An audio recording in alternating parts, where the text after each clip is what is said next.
नमस्कार दोस्तों, मेरा नाम है अतुल श्रीवास्तव और स्वागत है आपका नेक्सस जीएस में। तो 27 मई 2020 के डेली टॉप 20 जीएस क्वेश्चंस में आपका स्वागत है। जैसा कि आप सभी को पता है कि 1 मई 2020 से ये सीरीज़ जो है नेक्सस जीएस की प्रोफाइल पर चलाई जा रही है रेगुलर बेसिस पे। तो अगर आप नेक्सस जीएस के फेसबुक पेज से नहीं जुड़े हैं तो जुड़ जाइए और यूट्यूब चैनल को सब्सक्राइब कर लेंगे तो आपको एक प्लेलिस्ट के थ्रू सारी की सारी जो डेली के टेस्ट सीरीज़ हैं वो आपको मिल जाएंगे। और इन टेस्ट सीरीज़ को सॉल्व करने से आपको बेनिफिट जो है एग्जामिनेशन में दिखाई पड़ेगा कि कितने आपके सही हो रहे हैं क्वेश्चंस, कितने आपके नहीं सही हो रहे हैं। चलिए पहले क्वेश्चन पे आ जाते हैं, शुरुआत कर देंगे।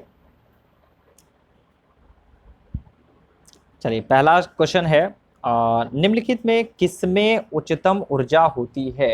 तो निम्नलिखित में किसमें उच्चतम ऊर्जा होती है, तो नीला प्रकाश में उच्चतम ऊर्जा होती है, मतलब फर्स्ट ऑप्शन इसका सही होगा। नेक्स्ट है, प्रसारी विश्व की संकल्पना आधारित है। तो प्रसारी विश्व की संकल्पना आधारित है किस प्रभाव पर, तो ये है डॉपलर प्रभाव पर। ठीक है, नेक्स्ट पॉइंट पे आ जाते हैं। दाढ़ी बनाने में काम में लेते हैं। तो दाढ़ी बनाने में कौन सा दर्पण जो है वो काम में लेते हैं, तो कौन सा लेते हैं, अवतल दर्पण जो है वो काम में लेते हैं। नेक्स्ट है, इंद्रधनुष के रंगों का सही क्रम क्या है।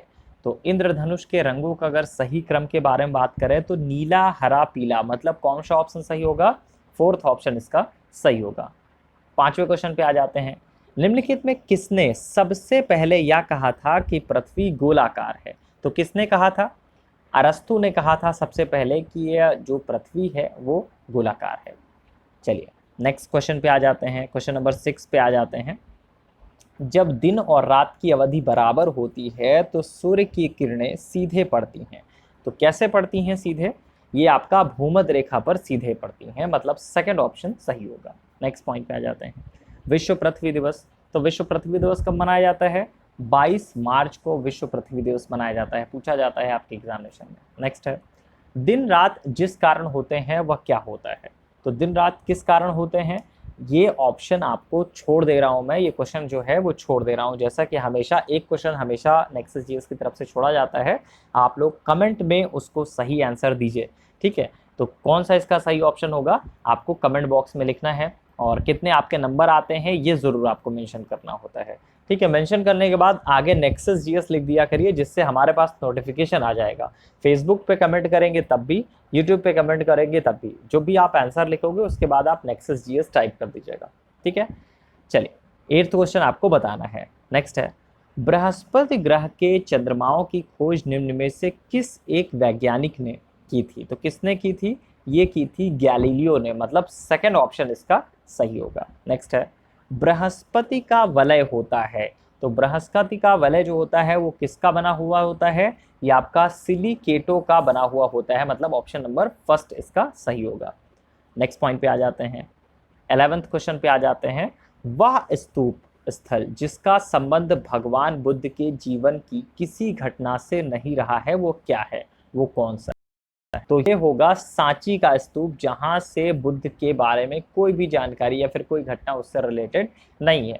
नेक्स्ट है, निम्न में से किसमें पुनर्विवाह वर्जित है। किसमें वर्जित है, मनुस्मृति में पुनर्विवाह जो है वो वर्जित है। नेक्स्ट है, निम्न में से किस एक अभिलेख में अशोक के व्यक्तिगत नाम का उल्लेख मिलता है। तो कौन सा अभिलेख है, वो अभिलेख कौन सा है, मास्की का अभिलेख है, जिसमें इनके व्यक्तिगत नाम का उल्लेख मिलता है।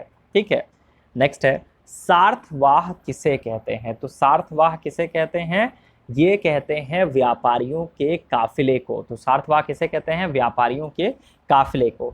नेक्स्ट पॉइंट पे है, भारत के प्राचीनतम प्राप्त सिक्के। तो भारत के जो प्राचीनतम प्राप्त सिक्के हैं वो आपका चांदी के होते हैं। ठीक है, अब क्वेश्चन नंबर 16 पे आ जाते हैं। जातक पर्यायवाची है। तो जातक किस चीज का पर्यायवाची है, ये आपका जात रूप का पर्यायवाची है। नेक्स्ट है, कालंदी के बारे में बात करें तो कालंदी किसका पर्यायवाची है, ये आपका सूर्यजा का पर्यायवाची है। आपको एक बात बहुत अच्छे से पता होगी कि अब समीक्षा अधिकारी में हिंदी तो आती ही है, मतलब पहले से भी आती थी, लेकिन अब अल्टरनेट वर्ड्स का ज़्यादा यूज़ हो रहा है। तो लगातार नेक्सस जीएस इस चीज़ के ऊपर फोकस कर रहा है कि आपको अल्टरनेट वर्ड्स के ऊपर लगातार फोकस कराया जाए, कि जिससे कहीं से भी अगर कुछ पूछा जाए तो आपको समस्याएं ना हो। तो कालंदी पर्यायवाची है किसका? सूर्यजा का। ठीक है, अब 18 क्वेश्चन पे आ जाते हैं। निम्न में तत्सम है, तो निम्न में तत्सम कौन सा है? सियार, भतीजा, युक्ति या फिर जुगति। तो कौन सा है? इसमें युक्ति जो है वो आपका तत्सम है, बाकी आपका तद्भव है। नेक्स्ट है, निम्न में अशुद्ध है, तो अशुद्ध कौन सा है इसमें से? ठीक है, समुज्ज्वल जो है वो अशुद्ध है, इसमें जो आधा जा एक बार है वो दोनों बार होना चाहिए। ठीक है, तो समुज्ज्वल होगा। और जिसको नहीं समझ में आ रहा है वो आपका नेक्सस जीएस के फेसबुक पेज पर जाए, वहाँ पे हिंदी के रोज पेज अपलोड होते हैं, उसको आप देख सकते हैं। वहाँ पे शुद्ध अशुद्ध का एक टॉपिक होता है, तो बहुत ईजिली आप इसको कर सकते हैं। तो समुज्ज्वल इसका सही आंसर होगा, मतलब जो अशुद्ध है वो कौन सा है? समुज्ज्वल है। नेक्स्ट है, निम्न में शुद्ध है, कौन सा शुद्ध है इसमें से?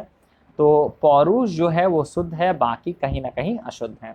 ठीक है, तो ये था आपका 27 मई 2020 के टॉप 20 जीएस के क्वेश्चंस। तो इसी तरह के डेली क्वेश्चंस देखने के लिए आप नेक्सस जीएस के फेसबुक पेज को लाइक कर सकते हैं और हमारे यूट्यूब चैनल को सब्सक्राइब कर सकते हैं।